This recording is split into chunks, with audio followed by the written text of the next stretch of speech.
Di awal film, kita akan diperlihatkan pemandangan danau es. Di sana terdapat penambangan diamond yang masih aktif. Nama perusahaan yang melakukan penambangan tersebut adalah Katka Diamond Mine, yang letaknya di negara Kanada, Amerika Utara. Di dalam banyak penambang yang sedang melakukan pekerjaan. Mankins yang diperankan oleh Chan Bruce, Cody yang diperankan oleh Martin St. Meyers, Ren Lampard yang diperankan oleh Hot McElhenney menanyakan kepada Mankins, kenapa sensor metana mati? Lampard menegaskan kepada Mankins kalau sensor itu harus dalam kondisi aktif. Di atas area penambangan, tiba-tiba terjadi ledakan yang sangat kuat. George Sickle yang diperankan oleh Matt McCoy dan Jack Taggart yang diperankan oleh Bradley Swetsky. Mereka kaget mendengar suara ledakan. Di dalam, para penambang sangat panik. Lampard mengatakan kalau mereka mengenai kantong metana. Cody bilang tidak mungkin. Mankins segera menyuruh seluruh pekerja untuk keluar dari area penambangan. Di scene selanjutnya, ada seorang pria yang sedang mengendarai truk. Dia adalah Mike McCann, yang diperankan oleh Liam Neeson. Mike melihat kalau adiknya sedang diganggu oleh rekan kerjanya. Dia adalah Gurty, yang diperankan oleh Marcus Thomas. Salah satu rekan kerjanya mengatakan kepada Mike gimana rasanya berteman sama orang dungu. Mike mengatakan kalau dia adalah adiknya. Mike langsung memberikan bogem mentah tepat di mukanya. Mike dan Gurty akhirnya dipecat dari pekerjaan mereka. Gurty marah kepada Mike karena akibat ulahnya mereka dipecat. Mike membawa Gurty ke rumah sakit untuk menjalani pengobatan. Dokter mengatakan pemeriksaan tidak lebih dari 1 jam. Mike mengatakan kepada Gurty kalau dia akan balik lagi dan menjemputnya. Di sisi lain, seorang menteri yang diperankan oleh Paul Essember mendapatkan kabar dari George kalau terjadi ledakan di area tambang mereka. Paul langsung menghubungi pimpinan Angkatan Udara setempat, namun pimpinan Angkatan Udara tersebut menolaknya dengan alasan karena tidak ada landasan pacu. Dia menyarankan untuk membawa kepala sumur bor tersebut menggunakan truk. Menteri tersebut langsung menghubungi Max Tully karena dia paham mengenai transportasi jalan es. Max Tully yang diperankan oleh Marshall Williams langsung mendatangi seseorang. Dia adalah Jim Goldenroot yang diperankan oleh Lawrence Fishburne. Tully menjelaskan kalau tambang Katka mengalami insiden. Dia meminta kepada Jim untuk membawa kepala sumur gas dalam waktu kurang dari 30 jam. Jim juga mengingatkan kalau saat ini sedang masuk musim panas dan berbahaya untuk melakukannya. Singkat cerita, Jim akhirnya menyanggupi permintaannya jika dia dapat driver sore ini. Di sisi lain, Mike kembali ke rumah sakit. Petugas rumah sakit mengatakan kalau adiknya masih dievaluasi. Mike yang merasa curiga akhirnya memaksa masuk dan membawa adiknya langsung pergi dari rumah sakit tersebut. Di pom bensin, Gurty menunjukkan brosur kepada Mike. Gurty ingin mereka memilikinya. Mike langsung marah dan merobeknya karena harganya 200.000 US dollar. Mike mendapatkan sebuah pesan kalau sedang ada yang mencari driver untuk melintasi jalur es. Di dalam mobil, Gurty menyambungkan kembali brosur yang tadi dirobek oleh Mike. Di sisi lain, Jim meminta uang 50 US dollar kepada Tully. Jim mengatakan kalau uang tersebut untuk menebus driver yang sedang ditahan dan membuat Tully kaget. Ternyata yang sedang ditahan adalah seorang wanita. Dia adalah Tanton yang diperankan oleh Amber Mid Thunder. Saat di mobil, Jim menanyakan apa dia mendengar berita tentang Katka. Tanton sangat khawatir dengan saudaranya yang bekerja di sana, yaitu Cody. Mike yang sudah berada di kantor Jim untuk melakukan interview. Jim mengatakan siapa yang ada di sebelahnya. Mike bilang kalau namanya adalah Gurty, mekanik terbaik yang pernah ada. Jim meminta Gurty membawa peralatannya dan memperlihatkan keahlian dalam memperbaiki mesin. Jim kaget melihat kehebatan Gurty dalam memperbaiki mesin dan meminta Tully untuk menyuruh seluruh pelamar segera pulang. Di tempat lain, Fred yang diperankan oleh Adam Hertig coba memberikan sebuah kode dengan cara mengetuk pipa yang terhubung ke dalam area penambang. Ternyata Cody mengerti kode tersebut dan memberitahu kalau di dalam masih ada 26 orang yang selamat. Fred mengatakan kalau tim penyelamat akan datang untuk menyelamatkan mereka semua. Mereka yang di dalam pesimis. Berapa lama mereka akan datang? 6 jam, 12 jam, atau 30 jam, dan membuat mereka semua mati. Di dalam kantor, Tiger meremehkan kalau Jim dan timnya tidak akan mampu melintasi danau beku di bulan April dengan membawa kepala sumur seberat 25 ton. Di sini Jim menjelaskan kalau di setiap truk mereka membawa kepala sumur bor dengan berat 25 ton. Jadi, jika ada truk yang bermasalah, tidak bergantung dengan truk lain dan tetap bisa menjalankan misinya. Tuli langsung membagikan kontraknya kepada Jim, Mike, Tanton, dan Gurty sebesar 200.000 US dollar dibagi 4. Tuli memperkenalkan seseorang, yaitu Tom Fernie, yang diperankan oleh Benjamin Walker. Dia ikut hanya untuk melindungi investasi dari perusahaan Katka. Mike tidak lupa untuk membawa tikus kesayangannya. Sebelum menjalankan misinya, mereka memasang boneka di setiap mobilnya. Gunanya buat apa ya? Di jalan, Jim menjelaskan kalau mereka membutuhkan waktu 23 jam untuk mencapai tujuan jika tidak ada hambatan. Jim menginformasikan kepada timnya, semoga esok hari tidak berjalan di bawah sinar matahari. Jim melihat hal yang aneh sama suhu mobilnya. Dia menanyakan kondisi Mike. Mike mengatakan kalau dia ingin memiliki sebuah truk dan menanyakan Gurty sebuah nama, yaitu Fernie menganggap pekerjaan ini tidak terlalu berbahaya. Tanton menjelaskan kalau mengangkut kargo di bulan April sangat berbahaya. Dia menjelaskan kalau boneka itu memberikan dia informasi. Jika melaju terlalu cepat, akan membuat gelombang. Dan jika melaju terlalu pelan, es tidak bisa menahan beban yang mereka bawa dan mereka akan tenggelam. Suhu mobil Jim tiba-tiba tinggi yang membuat mesinnya jebol. Mike bilang ke Tanton kalau dia harus balik dan memperbaiki truk yang dibawa oleh Jim. Mereka segera memperbaikinya. Tiba-tiba es tersebut pecah. Kaki Jim tersangkut di tali pengait. Jim meminta Tanton untuk memotong talinya. Jim pun terseret ke dalam es dan tidak bisa diselamatkan. Mike, Tanton, dan yang lain melihat retakan es semakin melebar. Mereka harus membawa truk itu secara bersamaan karena sudah tidak ada waktu untuk melepaskan tali pengaitnya. Kecepatan mobil yang tidak terkontrol membuat gelombang es di depannya. Mike meminta Gurty untuk membuka pintunya, begitu juga Tanton meminta Fernie untuk membuka pintunya. Mike melihat sebuah gelombang es dan meminta mereka masuk kembali ke dalam truk. Di sini Mike memperlihatkan keahliannya dalam menyetir truk. Truk mereka pun akhirnya terbalik.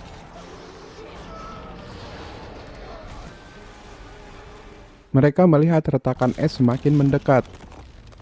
Retakan es tiba-tiba berhenti karena kondisi truk yang terbalik membuat beban mereka terbagi. Di dalam area tambang, Lampard kembali menanyakan kepada Cody, kenapa Cody bilang mustahil kalau mereka mengenai kantong metana. Mereka tertimpa reruntuhan, tapi mereka masih bisa selamat. Mike memberitahu kantor Katka kalau mereka mengalami insiden. Fernie yang ketakutan mengajak mereka untuk membatalkan misinya. Tapi di sini Mike, Tanton, dan Gurty tetap ingin melanjutkan misi mereka. Mike mempersilahkan Fernie kalau ingin pulang.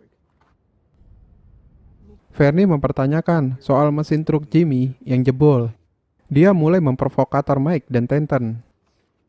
Fernie mengatakan kalau dia melihat Tanton mencampur bensin di truk milik Jim. Tanton mengelak akan ucapan dari Fernie. Mike mulai terhasut oleh ucapan Fernie. Tanton meminta mereka menelpon kantor Katka dan meminta mereka menanyakan apakah saudaranya yang bernama Cody bekerja di sana. Tanton yang merasa terpojok akhirnya mengeluarkan pistol. Tapi Gurty berhasil menggagalkannya. Mike dan Gurty langsung membenarkan posisi truk mereka. Keren banget sih menurut gue caranya. Di sisi lain, Mencken memiliki sebuah rencana gila kalau dia ingin mengurangi jumlah yang ada di dalam. Alasannya agar oksigen mereka tercukupi. Lampard dan Cody tidak setuju. Rekan kerjanya menganggap Mencken sama seperti seorang pembunuh.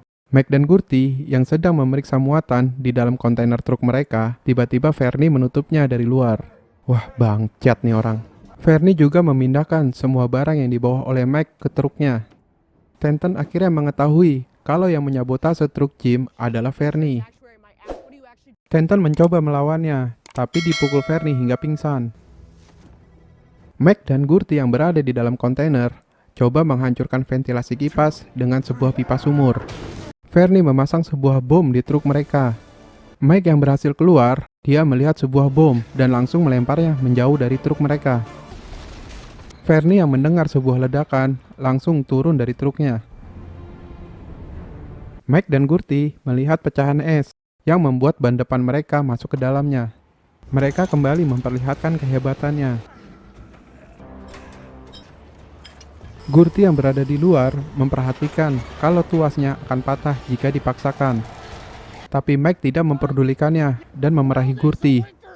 Mike kembali menyalakan mesin tuasnya, namun dihalangi oleh Gurty.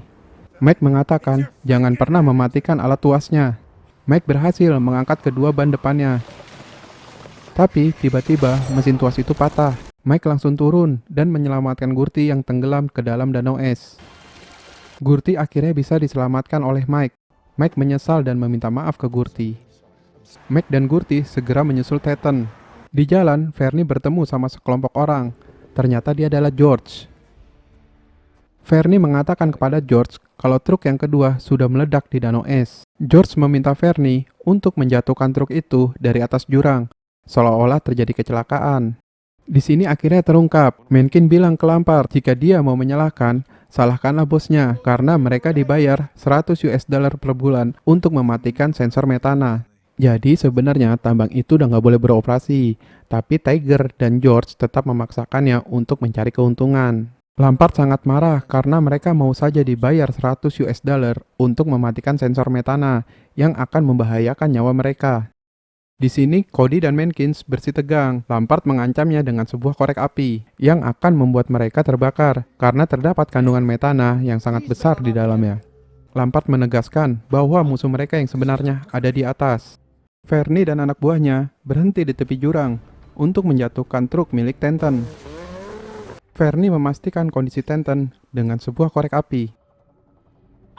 Dia mendengar sesuatu di dalam tas. Saat memeriksa tas dengan tangannya, langsung digigit oleh seekor tikus milik Mike. Tetton langsung menghajarnya dan membuat Fernie keluar dari mobil. Fernie yang berada di bawah mobil langsung membuka saluran bensin. Tetton memberitahu kepada Mike bahwa Fernie bersama timnya mengejar mereka dengan membawa senjata. Fernie meminta anak buahnya untuk menghabisi mereka semua, tapi jangan sampai ketahuan saat penyelidikan. Tidak boleh ada lubang peluru di mobilnya. Mike kembali memperlihatkan keahlian menyetirnya saat dibuntuti anak buah Fernie. Anak buah Fernie meminta Mike untuk menepikan truknya. Mike sadar kalau mereka tidak akan menembaknya. Gurty terjatuh dari truk bersama anak buah Fernie.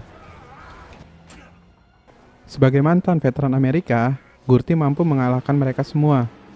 Mike kembali menyusul Gurty dan segera menyelamatkan Tetton. Tetton akhirnya kehabisan bahan bakar dan turun dari truknya. Dia melepaskan tembakan ke arah Fernie. Fernie yang mencoba kabur saat melihat truk Mike ada di belakangnya, Mike langsung menabrak mobil Fernie hingga terjatuh ke dalam jurang. Mike meminta maaf kepada Tetton karena telah salah menilainya. Mereka segera mengisi bahan bakar truk yang dibawa oleh Tetton, karena hanya truk dia yang saat ini membawa kepala sumur dan pipa. Ternyata Fernie masih hidup dan membawa sekotak bom untuk diledakannya dari atas. Fernie langsung meledakkan bom tersebut tepat di atasnya. Mike, Gurty, dan Tetton segera menghindar dari longsoran gunung es. Mike berhasil lolos dari longsoran gunung es, tapi tidak dengan Tetton. Ternyata kondisi Tetton memprihatinkan. Dia tertusuk batang pohon. Mike dan Gurty berhasil memindahkan kontainer milik Tetton ke truk miliknya. Di kantor, George meyakinkan Tiger kalau mereka akan aman karena mengira tim penyelamat sudah dihabisi oleh Fernie. George panik saat teleponnya tidak diangkat oleh Fernie. Mike yang mengetahui sedang dibututi Fernie kembali memperlihatkan aksi menyetirnya. Fernie mencoba menabrakkan kontainer truk yang dibawa oleh Mike. Mike meminta Gurty untuk mengambil alih kemudi. Mike berhasil menaiki truk Fernie dan menghajarnya. Gurty dan Tenten akhirnya sampai di sebuah jembatan. Tapi Gurty takut untuk melintasi jembatan tersebut. Tenten langsung mengambil alih kemudinya. Saat truk tersendat, Gurty turun untuk memberikan bantalan di ban truknya. Tenten meminta Gurty segera naik karena jembatannya ingin putus. Di sisi lain, Mike berhasil mengalahkan Fernie.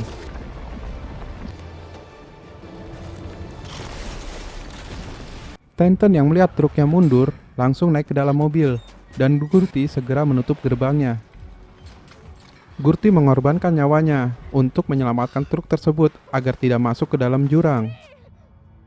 Mike yang baru sampai sangat sedih karena kehilangan adik yang sangat disayanginya. Di sisi lain, Perdana Menteri dan Wakil Menteri tiba di kantor George. Mereka menanyakan kondisi saat ini. George mengatakan kalau mereka lost contact dengan tim penyelamat yang membawa sumur bor. Fred yang sedang mengendarai motor sangat senang karena melihat tim penyelamat datang dan langsung menghidupkan sirine. George kaget melihat truk penyelamat tiba di area penambang. Semua kru bergerak cepat untuk memasang kepala sumur bor.